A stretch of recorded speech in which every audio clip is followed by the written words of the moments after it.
हम लोग अपने सीखने की प्रक्रिया की शुरुआत करते हैं। लास्ट सेशन में हम लोगों ने बैंक निफ्टी के लिए अपने कुछ ट्रेड प्लान बना के रखे थे, जहां पर मैंने आपको बताया था कि जिस फॉर्मेशन को भी हम ट्रेड कर रहे हैं वहां पर सिर्फ एक पुल बैक की ज़रूरत होगी, और उस पुल बैक में अगर बैंक निफ्टी अपना लास्ट स्विंग हाई ब्रेक करता है तो वहां से एक वाइल्ड मोमेंटम डाउन साइड हम लोग पहले से प्लान कर रहे थे। और ये हमारा प्लान सिर्फ एक अनटेस्टेड जोन को लेकर था, जहां से सप्लाई ट्रिगर होती है। सप्लाई ट्रिगर होने का मतलब हुआ कि प्राइस में पिछली बार जहां से बिकवाली आती है, अगर प्राइस उसी रेंज के पास पहुंच रहा है तो वहां से दोबारा एक मोमेंटम की गुंजाइश रहती। वो मोमेंटम के लिए हम लोगों ने पहले से प्लान किया था कि बस प्राइस अपना कोई लास्ट स्विंग लो ब्रेक करे। यहाँ से यहाँ तक प्राइस में कोई मोमेंटम नहीं था, इसको हम लोगों ने पहले सेशन में समझ लिया था। अब जब ये मोमेंटम नहीं है तो इस मोमेंटम में सिर्फ एक सेलिंग का ट्रिगर पॉइंट चाहिए, जहां पर एग्रेसिव बिहेवियर दिखे सप्लायर्स का। तो एक लास्ट बायर को काट दीजिए। जैसे मैं क्या कर रहा हूं समझिए, मैं 100 रुपए की खरीदारी करता हूं और प्राइस को, मैं इंस्टीट्यूशन हूं, ठीक है, समझ लीजिए एक एग्जाम्पल के लिए। 100 रुपए की प्राइस पर इतनी खरीदारी करता हूं, प्राइस को 102 ले जाता हूं। फिर 102 से जब वो गिरने लगता है तो 101 रुपए पर फिर इतनी खरीदारी करता हूं कि 102 को तोड़ता हूं और ले जाता हूं 102 रुपए 50 पैसे। ठीक है, अब प्राइस फिर गिरता है। अब 102 और 101 और 50 पैसे के बीच में इतनी खरीदारी करता हूं कि 102 रुपए 50 पैसे से चलकर 103 रुपए तक जाता है। तो जब प्राइस के हायर हाइस के फॉर्मेशन जो है वो इस तरीके के हैं कि मैं खरीदारी करके प्राइस को बहुत तेजी से चला ही नहीं पा रहा हूं, तो क्या चाहिए, मैं एक वीक बायर हूं। मैं क्या हूं, एक वीक बायर हूं। जब मैं एक कमज़ोर खरीदार हूं तो मेरे सामने अगर कोई एग्रेसिव सेलर आ जाए, ठीक है, मैं इतनी खरीदारी नहीं कर पा रहा हूं, मैंने 3 बार प्राइस में खरीदारी की, मैं उसको 103 तक ले गया, लेकिन आपको एक डाटा बताता है, वो कह रहा है कि 105 रुपए पर जो सेलर थे उन्होंने पहली ही बिकवाली में प्राइस को 100 रुपए पे ला दिया था। सिर्फ एक हिट में 100 रुपए के लो लगा दिए थे। तो आप क्या करेंगे, अब आप इस ताक में बैठेंगे, है ना, शिकार की चाल पे नजर रखेंगे, क्या कि एक बार प्राइस क्या करे, बस ट्रिगर करे इस सेलर को। ये जो खरीदार है ये कमजोर है और ये जो बिकवाल है ये स्ट्रांग है।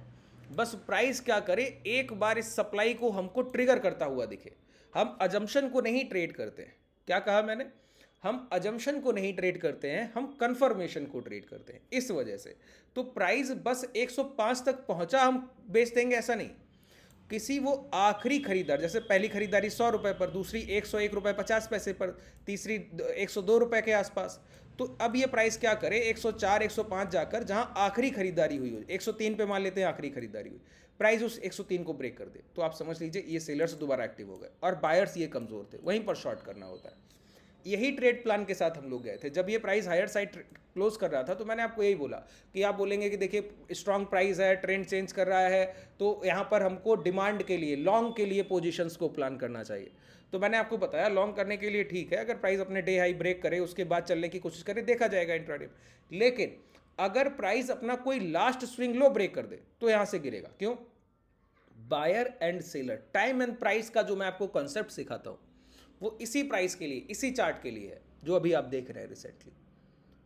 ठीक है, तो एक कमजोर खरीदार का पहचानना और एक अच्छे बिकवाल के सामने, एक स्ट्रांग बायर सेलर के सामने, और ये रिवर्स कर दीजिए, आप अच्छे खरीदार को पहचानिए एक कमजोर बिकवाल के सामने। वो अप ट्रेंड के लिए होगा और ये डाउन ट्रेंड के लिए। सिंपल, जैसे अभी हम लोगों ने लास्ट सेशन में इस रेंज को आइडेंटिफाई किया था, नोट किया था, सभी लोगों को याद होगा, जाकर देखा कीजिए, डेली सेशंस देखा कीजिए। बस कल का सेशन मैंने नहीं किया, कल और परसों 2 सेशन, टाइम नहीं था इस वजह से नहीं कर पाया, नहीं तो डेली एनालिसिस करता हूँ, लगभग लगभग आपको बता के जाता हूँ कि क्या होगा। ठीक है, यहाँ पे प्राइस, ठीक है, अब ये रेंज क्या है, ये सप्लायर का रेंज है। देखिए पहली सप्लाई यहाँ से ट्रिगर हुई, प्राइस ने रिटेस्ट किया, रिटेस्ट करने के बाद एक बार प्राइस को सर उठाने का मौका नहीं है, सर ये सप्लाई है। देखिए अब ये बिकवाल क्या कर रहा है, एक इम्पैक्ट में 51,860 का प्राइस एक इम्पैक्ट में 49,700 लेकर आ रहा है, 1100 पॉइंट एक से एक बार में बिकवाली।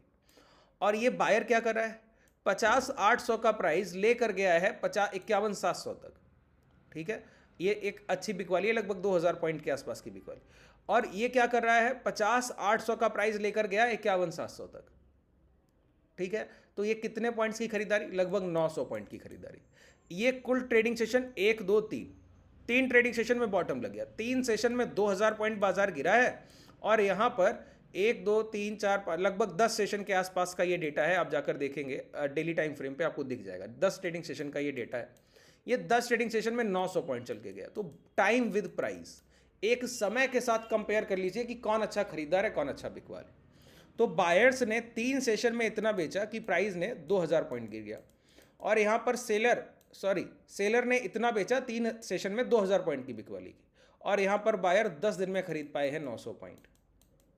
किसको आप एग्रेसिव नेचर का मानेंगे? सेलर को। तो हम क्या कर रहे हैं, हम वेट कर रहे हैं कि ये सेलर अपनी पोजीशंस को जो उन्होंने पहले बिकवाली की थी, आप दोबारा उसी रेंज के पास पहुंच रहे हैं, तो आप कब बेचिएगा, इसका वेट कर रहे हैं कि इनकी सप्लाई ट्रिगर कब होगी। अनटेस्टेड जोन है, अभी तक प्राइस जब से गिरा गया नहीं, तो यहाँ पर बड़े सप्लायर बैठे हैं सर, अनटेस्टेड जोन था। तो अनटेस्टेड जोन को हमने पहली बार टेस्ट किया। बायर्स ने खूब कोशिश किया प्राइस को रोकने का, ऐसा नहीं बिल्कुल कोशिश नहीं किया, ठीक है। प्राइस में वो स्विंग लो को सेफ रख रहे थे कि एग्रेसिव सप्लाई ना आ पाए और डिस्ट्रीब्यूशन ना हो जाए और बिकवाल कहीं जुड़ ना जाए इस रेंज से, इस डाउन ट्रेंड से।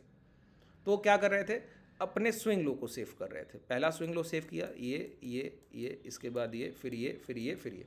तो जैसे जैसे आप स्विंग लो को सेफ कर रहे हैं, इसके नीचे क्लोजिंग नहीं देने दे रहे हैं और सेलर का एग्रेसिव नेचर दिख जाएगा। क्या करेगा वो, इस स्विंग लो को ब्रेक करेगा, ठीक है। तो आज के सेशन में प्राइस क्या करता है, पिछले दिन के डे लो के नीचे ओपन होता है, देखिए, ठीक है। तो जब भी प्राइस आपने कंपेयर किया, बिल्कुल क्लियर समझ, इसी तरीके से प्राइस को देखना होता है। आप कोई इक्विटी की ट्रेडिंग करें 5 10 15 मिनट के टाइम फ्रेम पर, इन्हीं चीज़ों पर नजर रखिए। देखिए इंडिकेटर सिर्फ आपको इंडिकेट करेगा, डायरेक्शन दिखा सकता है, ठीक है। और इंडिकेटर का काम है लेट एंट्री, ये बात समझ लीजिए, बिल्कुल दिमाग में बैठनी चाहिए। जो लोग इंडिकेटर से सोचते हैं ना प्रॉफिटेबल, सिंपल चार्ट यूज कीजिए, कोई इंडिकेटर प्राइस पर नहीं। और जैसे हम लोग यूज़ करते हैं अभी जो हम लोग काम कर रहे हैं वो क्या कर रहे हैं, एनालिसिस कर रहे हैं कि क्या होना चाहिए, किस तरीके से प्राइस रिएक्ट करेगा। रिएक्शन के बाद एंट्री एग्जिट जो होती है वो एटीएम हाई एटीएम लो से, जब हम मोमेंटम को पकड़ लें कि मोमेंटम इस तरफ चलने की कोशिश कर रहा है, उस मोमेंटम को आप एंजॉय कैसे करेंगे, एग्जीक्यूशन बिल्कुल शार्प होगा, किससे, एटीएम हाई एटीएम लो से। अगर प्राइस गिर रहा है इस तरीके से डाउन ट्रेंड में, तो एटीएम हाई लगाकर हर बार जितनी बार प्राइस ऊपर आए वहीं पर शॉर्ट, एटीएम लो लगाकर अगर चल रहा है तो ऊपर लॉन्ग, ठीक है, इस तरीके से। अब प्राइस ने क्या किया, आपको वही बस ट्रिगर पर वेट करना है। क्या करना है, ट्रिगर पर वेट करना है। ट्रिगर पर उंगली रख के बैठिए, क्या कि प्रीवियस डे ये स्विंग लो लग रहा है, ये सारे स्विंग लो, ये स्विंग लो, ये स्विंग लो, ये एक रेंज है, इसको मार्क कर लीजिए, ऐसे मार्क कर लिया। और प्रीवियस डे का लो क्या है वो भी मार्क कर लीजिए, ये मार्क कर लिया। अब चले जाइए छोटे टाइम फ्रेम पर, ठीक है। अब छोटे टाइम फ्रेम पे जाके हमको क्या करना है, सिर्फ देखना है कि प्राइस मोमेंटम की शुरुआत करेगा क्या। तो पिछले सेशन और उसके पिछले सेशन से बिल्कुल अलग प्राइस का नेचर। प्राइस खुलता है दोनों सेशंस के कंबाइंड लो के नीचे, इस सेशन और इस सेशन के डे लो के नीचे ओपन होता है। प्राइस पहली कैंडल लेकर जाता है, प्रीवियस डे लो के पास से सप्लाई उठाता है और डे लो ब्रेक कर देता है। आज के डे लो पिछले दिन के लो से सप्लाई उठाता है, यहाँ पर लिक्विडिटी उठाई, प्राइस आया, इसको ब्रेक किया, मोमेंटम की शुरुआत हो गई सर। मैंने आपको क्या बोला, आप अब समझ आया कि प्राइस में डाउन ट्रेंड क्यों, एक एग्रेसिव सेलर के पास एक कमजोर बायर खरीद कर प्राइस को ले गए थे। तो हमको बस एक ट्रिगर चाहिए था जहां से मोमेंटम की शुरुआत हो जाए, ठीक है। अब आपको इंट्राडे में वो ट्रिगर मिला, कैसे आप ट्रेड प्लान करेंगे, यही एटीएम आपका पहला काम नहीं। कई लोग को मैंने देखा वो मॉर्निंग में बाजार खुलते ही एटीएम लगा लेंगे। एटीएम इसलिए नहीं कि वो आपको इंट्राडे में नहीं, वो स्कैल्पिंग पे काम करना होगा, फिर आपको 30 सेकंड के टाइम फ्रेम पे काम करना होगा, कभी नहीं कर पाइएगा। हालांकि 30 सेकंड के टाइम फ्रेम के ऑप्शन यहाँ पर आपको मिल जाएंगे 30 15 5, लेकिन ये आपके किसी काम के नहीं है जब तक आपकी प्रैक्टिस अच्छी नहीं है, जब तक आपका स्किल अच्छा नहीं है। अगर आप ये टाइम फ्रेम चाहते हैं तो डिस्क्रिप्शन में आपको धन के डीमेट का लिंक मिल जाएगा, ओपन कर लीजिएगा जो भी चाहते हैं, ठीक है। समझिए अब इस मोमेंटम को आपकी सही एंट्री कैसे की जाए। अब दिक्कत क्या है, आपके साथ क्या तकलीफ है, कई लोगों के साथ ये तकलीफ होती है। एटीएम को इसीलिए मैंने बनाया सिर्फ एक कारण कि आपको अलग अलग एंट्रीज के लिए अलग अलग ना दौड़ना पड़े। एग्जिट सिखा दूंगा, किस तरीके से प्राइस में आप स्टॉप लॉस ट्रेल करते हैं वो सिखा दूंगा। आप लोग बताइएगा कमेंट सेक्शन में, सीखना एसएल ट्रेलिंग कैसे होता है, मैं नेक्स्ट सेशन कल का कर दूंगा दोपहर का। लेकिन प्राइस में एक बार अगर आप एंट्री करें तो एंट्री कैसे आपकी परफेक्ट होगी, वो सिर्फ एक ही तरीका है। प्राइस में आपने सिंपल चार्ट पे पहचान लिया कि डायरेक्शनल ट्रेंड क्या हो सकता है। प्राइस ने क्या डे लो कल के ब्रेक किए थे, क्या नहीं, पिछले सेशन में ब्रेक किए क्या नहीं किए। एक साथ प्राइस ने पिछले 3-4 सेशन के लो ब्रेक कर दिए और वो भी गैप डाउन से, फिर रिटेस्ट करके उसके लो ब्रेक कर रहा है और मोमेंटम शार्प है। तो क्या करना है, अब आपको समझ आया कि मोमेंटम की शुरुआत हुई है, तो आप क्या करेंगे, 8 EMA हाई यूज़ करेंगे। क्या यूज़ करेंगे, 8 EMA हाई यूज़ करेंगे। ठीक है, यहाँ पर आइए और 2 मिनट के टाइम फ्रेम को हम लोग ट्रेड करते हैं। अब जाकर आपको 8 EMA लगाना है। ऐसा नहीं कि आप सुबह सुबह से लगा के बैठे। जब मोमेंटम का ये बात मैंने बहुत बार बताई है, फिर भी लोग गलती करते हैं। जब मोमेंटम का आइडेंटिफिकेशन आप प्राइस से कर लेंगे, आप पहचान लेंगे कि मोमेंटम की शुरुआत हो गई है, तो सबसे अच्छी टॉप पर आपको एंट्री, सबसे छोटा स्टॉप लॉस और सबसे बड़े टारगेट 8 EMA से मिलेगा। इसी वजह से 8 EMA इतना परफेक्ट है। ठीक है, ऐसा नहीं कि आपको डेली जाकर हर सेशन 8 EMA के लिए नहीं है, यही आपको समझना चाहिए। क्या आप बताइए, 22 दिन बाजार खुल रहा है, 20 दिन बाजार खुल रहा है महीने में, तो क्या 20 के 20 दिन ऑप्शन बायर के हैं क्या? इन सेशन में ऑप्शन बाइंग कर लीजिए सर आप, इन दोनों सेशन में जो ऑप्शन बायर है उनको समझ आ जाएगा क्या है। ठीक है, तो ये आपके लिए बड़ा एक परीक्षा है सर, आपको पहचानना सीखना ही होगा कि कौन सा दिन आपके लिए ट्रेडेबल है, कौन सा नहीं। मैं बहुत अच्छे से आपको समझाता हूँ। यहाँ पर लेंथ को 8 रखना है, सोर्स को हाई रखना है, क्योंकि शॉर्ट कर रहे हैं। ठीक है, इसको आप बदलना चाहे बदलिए, मैं बदल, कोई दिक्कत नहीं। ये सिर्फ मैं चेंज करता हूँ, इससे आपका कोई लेना देना नहीं। स्मूथिंग लाइन ये सिंपल SMA है, हर बार बोलता हूँ, ये सिंपल मूविंग एवरेज है। 8 EMA इसको शुरुआत में बस नाम देने के लिए कि 8 EMA यूज़ करें, नहीं एक्सपोनेंशियल कई लोग यूज़ कर ले, वो भी नहीं करना है। सिंपल मूविंग एवरेज है, बस EMA इसका नाम है, तो EMA स्मूथिंग लाइन को चेंज कर लिया। ठीक है, स्मूथिंग लाइन आपको ऐसे नहीं दिखती, वो विजिबिलिटी में जाकर आपको ट्रिगर वो क्लिक करना होगा। जैसे यहाँ पर आइए, ये देखिए ये यहाँ पर दिख नहीं रहा, इसको लगा देंगे तो ये दिखेगा। तो ये आपको कोई काम का नहीं, बस EMA 8 EMA हमारा स्ट्रेटजी का नाम है, इस वजह से यूज़ कर रहे हैं। ये एक हमारे लिए ट्रेंड है कि पहचान लेते कि हमारे ट्रेडर है जो इसको यूज़ कर रहे हैं, इस तरीके से। ठीक है, समझिए।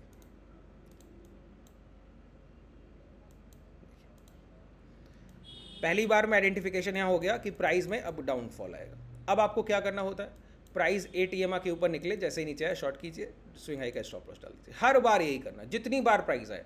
और एक बार जैसे आपने यहाँ पर एंट्री किया, प्राइस नीचे आया, एंट्री किया, प्राइस थोड़ा गिरा, आपके टारगेट तक नहीं पहुँचा, फिर ऊपर आ रहा है, अभी आपके SL को नहीं ट्रिगर कर रहा है, ऊपर आके दोबारा नीचे आया, और ऐड ऑन कर लीजिए, मतलब जो क्वांटिटी है उसको और बढ़ा लीजिए, जो आपने पहले खरीदारी करके रखी है और बढ़ा लीजिए। अब गिरेगा तो और नीचे तक जाएगा। ठीक है, इस तरीके से। अब प्राइस यहाँ से यहाँ तक गिरा, तो आपको देखिए पहले मोमेंटम में कोई एंट्री मिली क्या, कोई जल्दबाजी मत कीजिए, बिल्कुल आसानी से ट्रेड कीजिए। आपका ट्रेंड आइडेंटिफाई हो गया, अब मोमेंटम मिलेगा ही मिलेगा, तय, कहीं नहीं जा सकता। अब प्राइस पहली बार इसके पास आया और आते हुए यहाँ पर ये यहाँ पे लौट गया, लौटा, ये एंट्री, ये SL, ये एंट्री, ये SL। अब यहाँ पर शॉर्ट, अब देखिए ऊपर जाके फिर लौट रहा है, हाई तक तो नहीं जा रहा, तो अभी कोई मोमेंटम भी नहीं हो, दोबारा आ रहा है और अपने पोजीशंस को बढ़ा, लॉट साइज को बढ़ाते जाइए। ठीक है, अब ये पहला मोमेंटम मिला, फिर गया, फिर लौटा। अब आप इसी तरीके से एक बार लौट आया, यहाँ पर शॉर्ट कीजिए, ये स्विंग हाई आपका स्टॉप लॉस है, सिंपल। प्राइस में अब जाता रहेगा, यहाँ जितनी आप क्वांटिटी ऐड करना चाहें कर लीजिए। दूसरा मोमेंटम गया, लौट आया, शॉर्ट कीजिए, शॉर्ट करने के बाद पहला बहुत ज़्यादा तो गिरा नहीं, फिर जाकर जैसे ही लौटा और ऐड ऑन कीजिए, ये स्विंग हाई आपका SL, ये आपके सामने। इस तरीके से आपको ट्रेड करना है, बहुत सिंपल अप्रोच होती है। ठीक है, ट्रेंड आइडेंटिफिकेशन किससे होगा, प्राइजेक्शन से। प्राइस में मोमेंटम कहाँ से मिलेगा, परफेक्ट एंट्री के लिए 8 EMA लो का यूज़ करते हैं। हाई और लो हम लोग क्यों यूज़ कर रहे हैं, परफेक्ट एंट्री के लिए। ट्रेंड कई लोग पहचान लेते हैं कि किधर बाजार चल रहा है, उसके बाद वो गलती करते हैं कि कहाँ एंटर किया जाए, गलत एंट्री करेंगे, गलत एग्जिट करेंगे। तो हमेशा रिट्रेसमेंट पे गिरते हुए प्राइस को, जैसे यहाँ प्राइस गिर रहा था यहाँ बेच देते, अरे कहीं से प्राइस रिवर्स होगा, आपका स्टॉप लॉस जाएगा, आपकी एंट्री गलत हो गई। तो सिर्फ ट्रेंड आइडेंटिफिकेशन पूरा नहीं करता है, ट्रेंड आइडेंटिफिकेशन आपका होगा बायर सेलर, जैसे हम लोगों ने चार्ट रीडिंग किया, उसके बाद कब आपकी परफेक्ट एंट्री बनेगी, वो 8 EMA हाई। अगर हायर साइड ट्रेंड होता तो 8 EMA लो लगाते सर। ठीक है, लगभग आपको क्लियर हो गया। अगर कोई डाउट रहता है तो आप कमेंट सेक्शन में बता सकते हैं। अगर आप हमसे जुड़ना चाहें तो डिस्क्रिप्शन में आपके पास टेलीग्राम, व्हाट्सएप कम्युनिटी का लिंक है, कॉन्टैक्ट डिटेल भी है। शुभ रात्रि, धन्यवाद।